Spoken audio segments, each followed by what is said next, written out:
बहुत बहुत शुक्रिया, थैंक यू सो मच। देश को जवाब दो में आपका बहुत बहुत स्वागत है। दो मेहमान हमारे बिहार से और पटना से जुड़ रहे हैं, उनका भी स्वागत है। Pappu Yadav, national president of जन अधिकार पार्टी। पप्पू जी बहुत बहुत शुक्रिया, thank you so much. Corona के पीरियड में इन्होंने बहुत अच्छा काम किया और बहुत सारे सवालों के जवाब दिए हुए, उनसे भी लेंगे। बहुत बहुत शुक्रिया। मृत्युंजय तिवारी जी जुड़ रहे हैं हमारे साथ, आरजेडी के स्पोक पर्सन। भैया जी कहीं में अक्सर जुड़ते रहे हैं, बहुत बहुत शुक्रिया, थैंक यू सो मच। और हमारे साथ पैनलिस्ट यहाँ पे लगातार मौजूद। जब मैं ब्रेक पे था, यकीन मानिए ब्रेक पे नहीं होता हूँ, बिल्कुल उसी तरह चाक चौबत रहता हूँ। दो बातें बहुत महत्वपूर्ण थी। ताऊ ने हमसे कहा कि पहले इधर आओगे या उधर जाओगे। हमारे साथ मौजूद हैं और बगल के ग्रेटर नोएडा या नोएडा के गांव से आते हैं और साफे में देख के इनको बहुत अच्छा लगा। यही हमारी आन है, यही हमारी शान है। बहुत बहुत शुक्रिया। उन्होंने कहा पहले मेरी तरफ आओगे या उधर जाओगे, और मैंने ताऊ से कहा था कि चाचा मैं आपकी ही तरफ आऊँगा और मैं जाना भी चाहिए। बेटा उधर ही जाएगा जिधर बाप बैठा होगा। बहुत बहुत शुक्रिया, मैं उधर ही आऊँगा। और दूसरी बात यह थी जो बहुत महत्वपूर्ण थी, डिस्कशन चल रहा था एक 50 साल के व्यक्ति के बीच में और 20-22 साल के नवयुवकों के बीच में।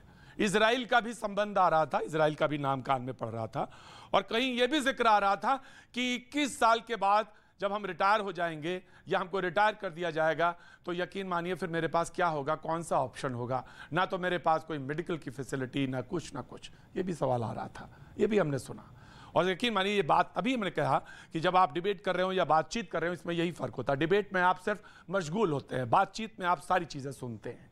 बहुत बहुत शुक्रिया। मैं बातचीत के सिलसिले को शुरू करना चाहता हूं। पप्पू जी, मैं सबसे पहले आपसे पूछना चाहता हूं, 10 राज्यों में ये प्रदर्शन शब्द तो ठीक है, ये लोकतांत्रिक अधिकार है, लेकिन उपद्रव में तब्दील हो जाए तो जिम्मेदार कौन है, मैं जानना चाहता हूं।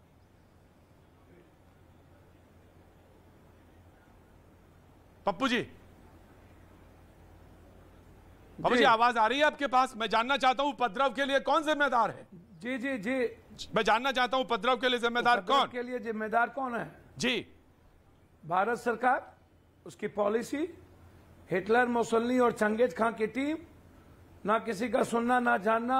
900 किसान को मारने के बाद देश को हिंसा पप्पू जी तब तो ये बहुत आसान हो गया। पप्पू जी तब तो ये बहुत आसान है। घर में तो रोज चीजें जला दी जानी चाहिए तब तो फिर, क्योंकि अगर हमें कोई बात बड़ी भाई की ठीक नहीं लगती तो जला दीजिए घर। सर ये आप ऐसा करेंगे? नहीं करेंगे सर, आप जलाने की बात नहीं है। फिर सर जलाने सवाल ही नहीं उठता सर। जो आदमी कोरोना में लाखों लोगों को बचाया हो, करोड़ों लोगों तो फिर गलत बयानी क्यों? बाढ़ में या हर जगह आपने पूछा कौन? मैंने कहा कि जलाना गलत है, लेकिन यह परिवेश और परिस्थिति पैदा कैसे होती है। हम देश के अन्य जगहों पर दूसरे कंट्री से माफी क्यों मांग रहे हैं? हम डॉलर के नीचे क्यों आ गए? हम आज जिस पर बात कर रहे हैं पप्पू जी, हम जिस पर आज बात कर रहे हैं, पप्पू जी मैं आपकी बड़ी इज्जत करता हूं। पप्पू जी मैं आपके कार्यों की बड़ी इज्जत करता हूं। मैं आपसे एक सीधा सवाल करोड़ नौकरी, मैं सीधा सवाल पूछ रहा हूं। जन अधिकार पार्टी नौकरी कहां गई? पप्पू जी मेरे सवाल का सीधा जवाब दीजिएगा। जन अधिकार पार्टी के आप प्रेसिडेंट हैं, मुझे ये बताइए, कोई प्लान, कोई स्केच, कोई रोड मैप आपके पास नौकरियों को लेकर है, या कोई आप दे सकते हैं, या इस तरह का कोई प्लान आपके पास मौजूद अगर है इससे अच्छा तो आप मुझे बताइए, शेयर करिए। तमाम सारे लोग बैठे हैं, देश सुनना चाहता है।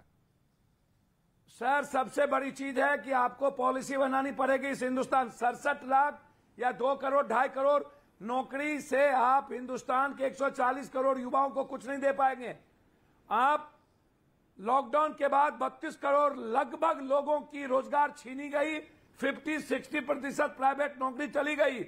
आप 24 के एक साल पहले, पप्पू जी सीधे सवाल का सीधा जवाब होता है, पप्पू जी सीधे सवाल का सीधा जवाब ये होता है कि इसके लिए मैंने सवाल पूछा था कोई रोड मैप, आपने जवाब नहीं दिया। कोई जरूरी नहीं कि हर सवाल का जवाब दिया जाए, लेकिन इसका मतलब यह नहीं हुआ कि आप अपने घर की तस्वीरें जलाने लगिए, अपने घर के लोगों को जला दीजिए, अपनी ट्रेन जला दीजिए।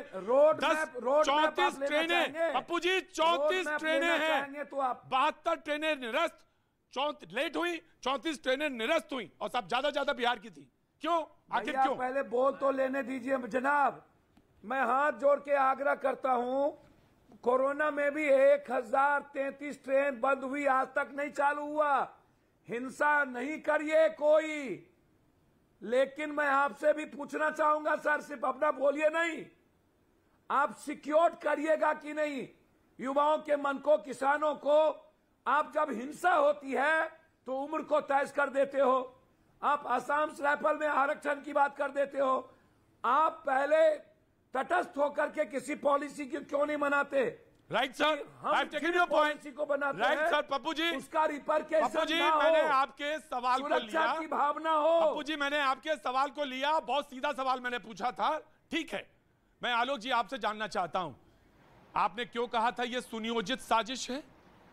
आप तो बहुत गलत हैं, आपने बहुत गलत शब्द का इस्तेमाल किया। आपको तो माफी मांगनी चाहिए सारे लोगों से।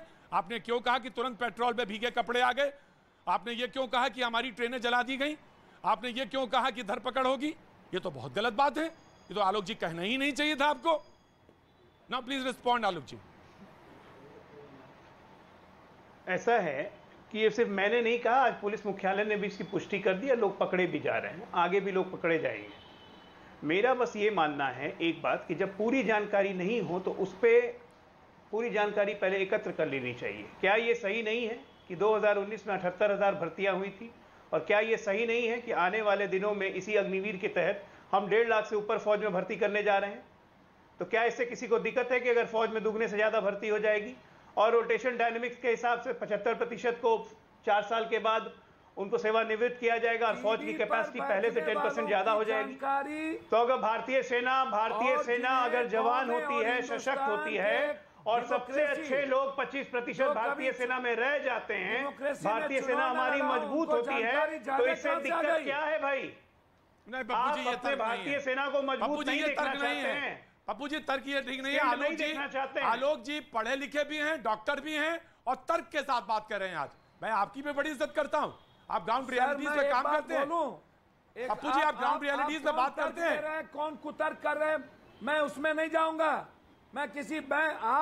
आप हर चीजों को जस्टिफाई, पढ़े लिखे, मैं जानता हूं इन पढ़े लिखे लोगों को टीवी पर बहुत सारे दुनिया में। आप किसान, जवान, मजदूरों को हमेशा गाली मत दीजिए। इसमें कोई पॉलिटिकल पार्टी कोई पॉलिटिशियन, ये बताइए ना, एक गरीब का लड़का, झोपड़ी से निकला हुआ लड़का जो 10वीं के बाद पढ़ाई नहीं कर सकता है, आर्थिक तंगी के कारण अगर वो नौकरी लेता है और अपने घर की स्थिति को ठीक कर लेता है, उसमें आपको क्या परेशानी है? मैं एक बात आपको बहुत क्लियर कहना चाहूंगा, आजाद हिंदुस्तान के पहले से आज तक जो सैनिक, चाहे सीआरपी, जिन लोगों ने हिंदुस्तान के डेमोक्रेसी को वर्ल्ड में मजबूत किया, क्या वो युवा वीर नहीं थे? एक दूसरी चीज, इनसे पूछो कि 18 करोड़ नौकरी की क्या हुई। इनसे पूछो कि लॉकडाउन के बाद 32 करोड़ रोजगार भारत के हाथ से छीने गए, वो क्या हुआ? इनसे पूछो कि 1 रैंक 1 पेंशन, यानी पेंशन और अलाउंस